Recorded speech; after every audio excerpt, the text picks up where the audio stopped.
Assalamualaikum warahmatullahi wabarakatuh. Ya, teman-teman kembali lagi bersama saya Hizbullah. Ya, apa kabar teman-teman? Ya, semoga teman-teman semua baik-baik, sehat-sehat dimanapun teman-teman berada dan semoga kita selalu dalam lindungan Allah Subhanahu wa taala. Ya, teman-teman, oke pada video kali ini kita akan mengupas tentang pelajaran ke-14 atau Adarsu Ar-Rabi'ah Asyara berdasarkan panduan Dursul Lugha Al-Arabiyah Jilid 2. Di mana materi ini dibawakan oleh Ustaz Muhammad Faisal SPDI MPD. Pada pelajaran ke-14 ini, materi pertama itu ya, dan yang paling utama kita akan pelajari tentang fi'il amr ya, atau kata kerja perintah. Dan dalam bahasa kita sehari-hari ini contohnya seperti kata pergi, duduk, dan bangun. Itu kalimat perintah ya.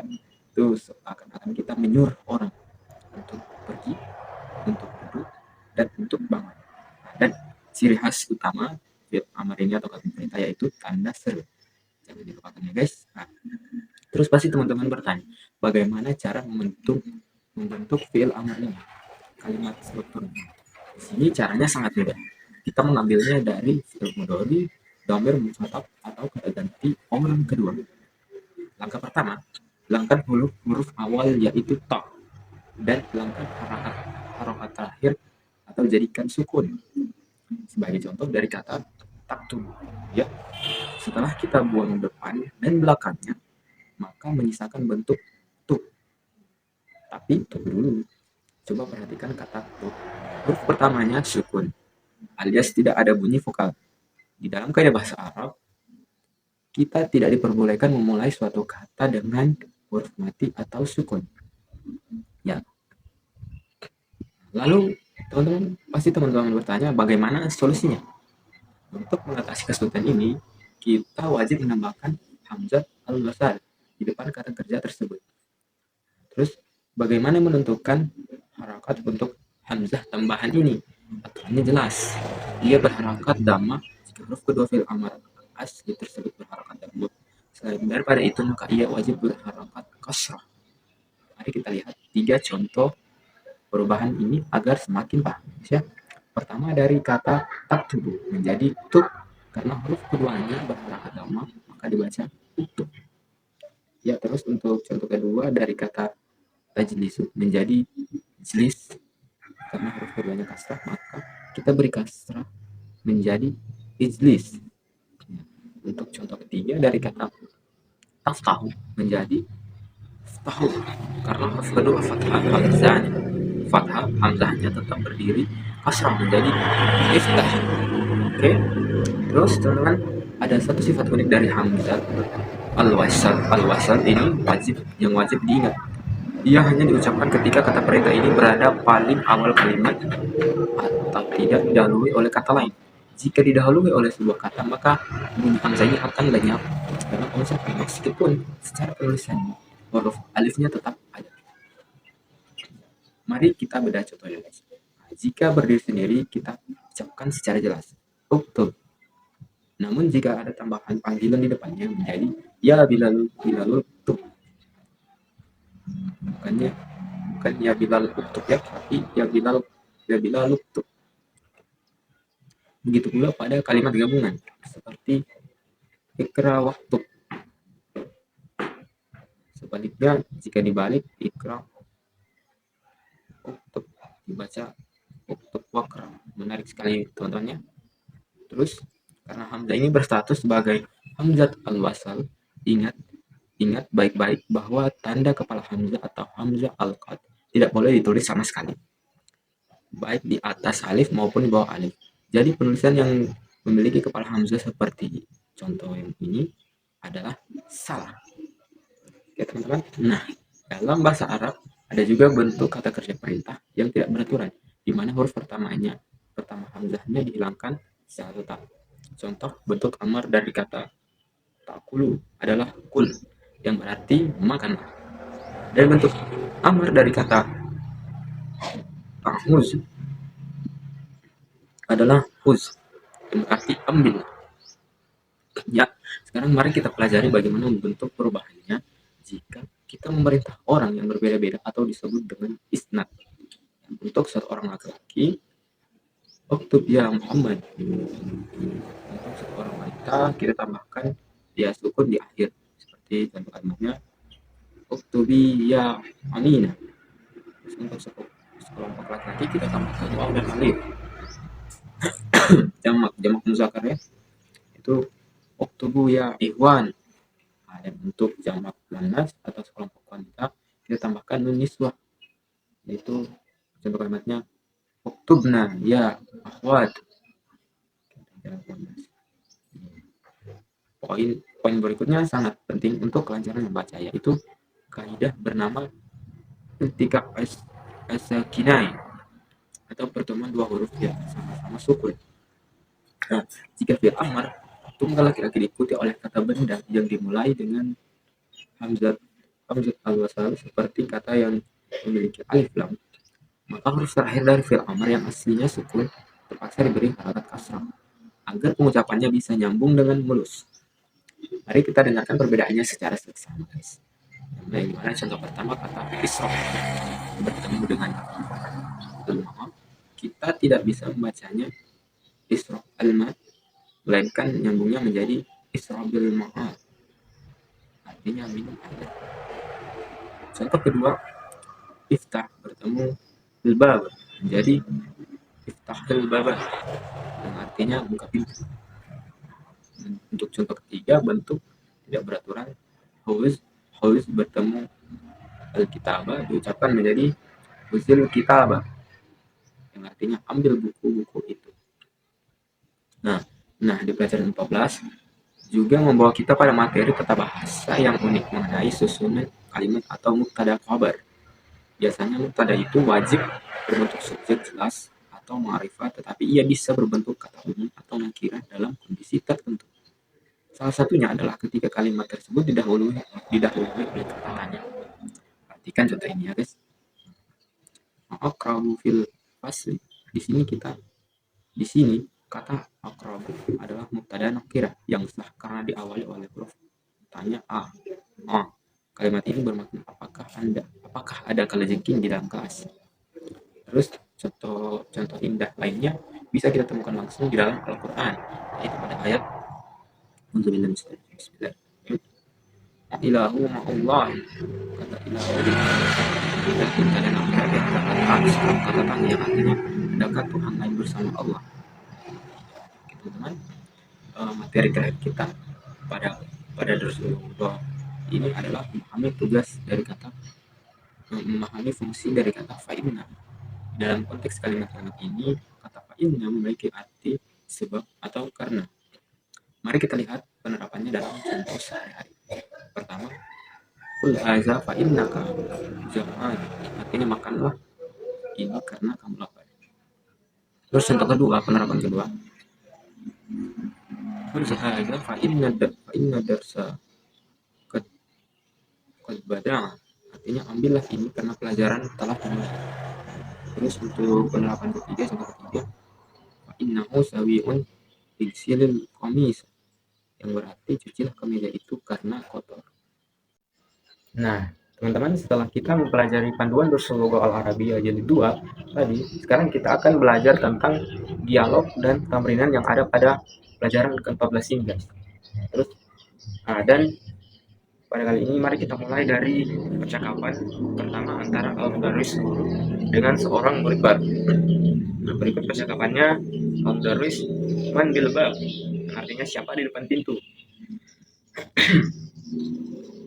Terus talib ana talibun jadid, siswa menjawab saya siswa baru. Guru mempersilahkan siswa tersebut masuk dan menanyakan namanya dengan yang terdengar unik, lalu memintanya menuliskan nama tersebut. Nah, berikut percakapannya. Al-mudarris, udhul basmuka, masuklah, siapa namamu. At-talib menjawab ismi Humayun, namaku Humayun. Al-mudarris, Humayun, kaifa taktubu hadzal ism? Uktub ala hadhil waraqah. Artinya, guru menjawab, Humayun, bagaimana kamu menulis nama ini? Tulislah di atas kertas ini. Ya. Terus suara kelas tiba-tiba menjadi tegang karena para siswa melihat sesuatu yang berbahaya, guys. Di mana pada percakapannya, "At-tullab, ya Ustaz, hunna aqrab." Artinya para siswa bertanya kepada guru, "Wahai Ustaz, di sini ada kalajengking." Terus mudaris menjawab, "Aqrabun fil fasl, aina hiya?" Apakah ada kalajengking di dalam kelas? Di mana dia? Terus Abdullah menjawab, "Unzur huna ya Ustaz, dia tahta maktabil Hisham." Artinya, para siswa menjawab, "Lihatlah ke sini wahai Ustaz, dia ada di bawah meja Hisham."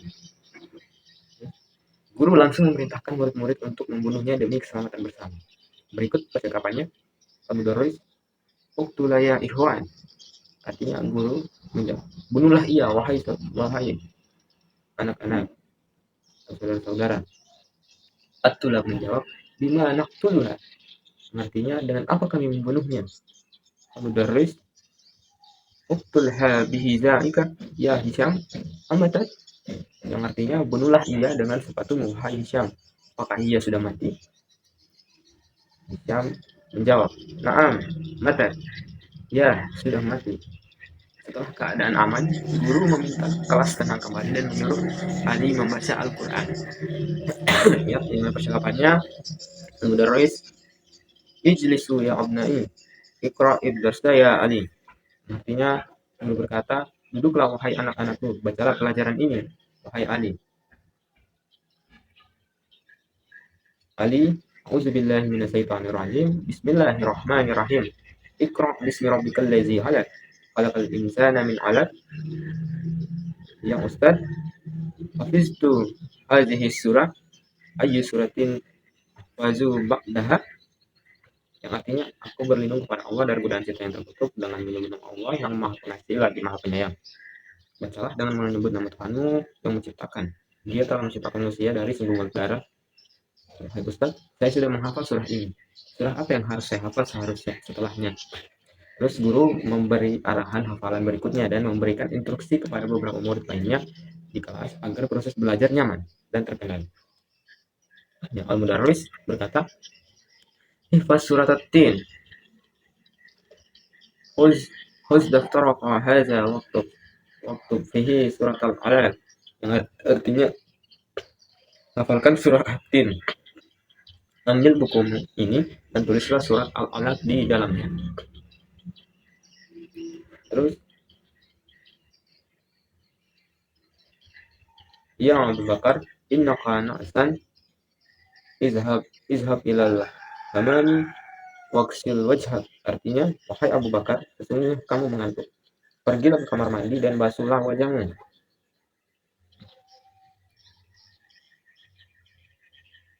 Iftahin nawafiza ya Abdullah, fa innal ghurfatan muslimatun wal jawuha. Yang artinya, bukalah jendela-jendela itu wahai Abdullah, karena ruangan ini gelap dan cuacanya panas.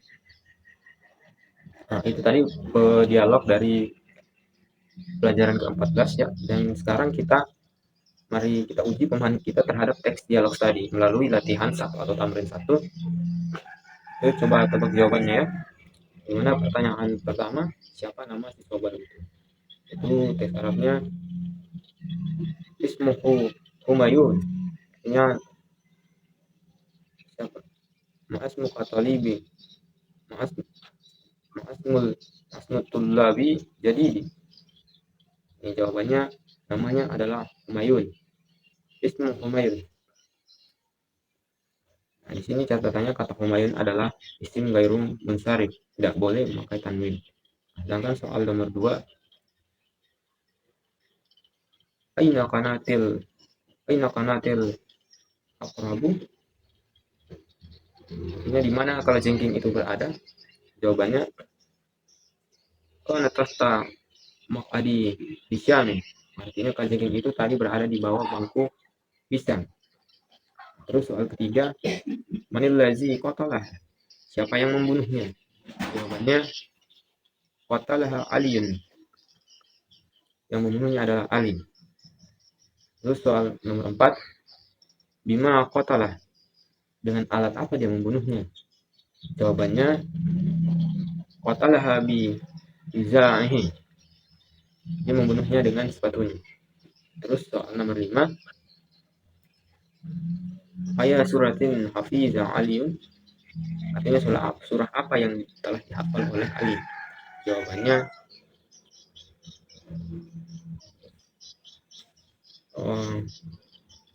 hafiza aliyun suratan al-alaq, Ali telah menghafal surah al-baqarah, al-alaq, sorry. Nah, terus di latihan 2 kita diminta membentulkan kalimat yang salah. Fokus utama di sini adalah penulisan hamzah wasal dan kesesuaian objek kalimat. Perhatikan kata uktul, ya, seharusnya tidak menggunakan kepalanya hamzah di atas alifnya. Yang benar itu qala durrisul al-ya uktul al-aqrab. Alasannya alif pada kata perintah adalah hamzah wasal, jadi tulis kepala hamzah fathah. Nah, sedangkan untuk nomor 2 sama seperti nomor 1, buang kepala hamzah pada kata iftah. Qala mudarrisul masih iftahil mawafizah, pernyataan yang salah. Iftah, ya, yang benarnya adalah qala mudarrisul masih iftah.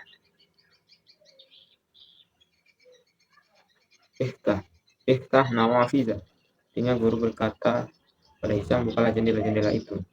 Nah, di iftahi sini yang kasrah diubah menjadi doma. Terus nomor 3, perhatikan harakat huruf jarli sebelum nama Humayun.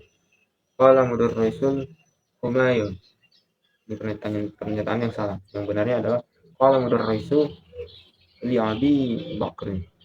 Li Abi Bakrin ihfaz suratan nabai. Ini yang benarnya. Berdasarkan panduan, sasaran kalimat diubah menjadi Abu Bakar karena didahului huruf jar li, maka berubah menjadi majrur li Abi Bakrin. Ya. Terus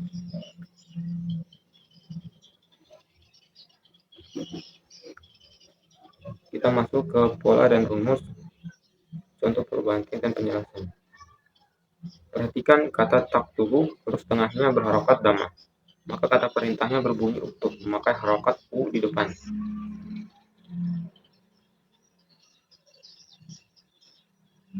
Seperti polanya, ya. Terus di pola B, kedua, jika huruf tengahnya kasrah seperti tajlisu, maka harokat depannya ikut kasrah menjadi ijlis. Seperti pada contoh, anta tajlisu, jalasa, tajlisu, ijlis. Nah, dan hati-hati untuk pola ketiga. Jika huruf tengahnya fathah seperti tazhabu, hamzah di depannya tidak fathah, melainkan tetap fathah, yaitu izhar. Anta tazhabu, hilang kata zahaba, tazhabu, izhar. Izhar, ya. Terus kita lanjut pada bagian kelima. Dari bagian keempat, ya teman-teman. Sini pada bagian ini sangat bagus dibuat dalam format tabel. Berarti kecepatan membaca, yang mana di sini perubahan kata dari fi'il madhi, mudhari, dan menjadi fi'il amr, dan alasan kaidah harapannya. Gimana fi'il madhi pada kata qatala, jika dia berubah ke mudhari yaqtulu, terus jika dia berubah ke fi'il amr uqtul, yang berarti bunuhlah. Dimana huruf tengah mudhari dari dhamma ta, ya. Terus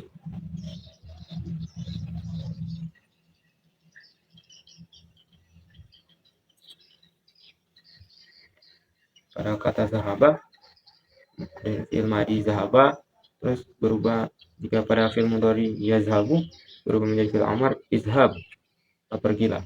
Begitupun kalimat kata-kata selanjutnya ya teman-teman. Terus kita lanjut kepada bagian selanjutnya, yaitu bagian ke-6 ya, kesesuaian domir atau subjek pembicara.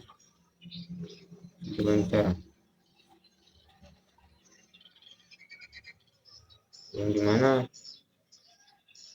kaidah perubahan akhiran di latihan 7, laki-laki tunggal anta pada kata kerja izhab, terus jika laki-laki jamak antum izhabu, perempuan tunggal izhabi, perempuan jamak izhabna. Kita masuk ke analisis latihan 8, mengisi ruang kosong.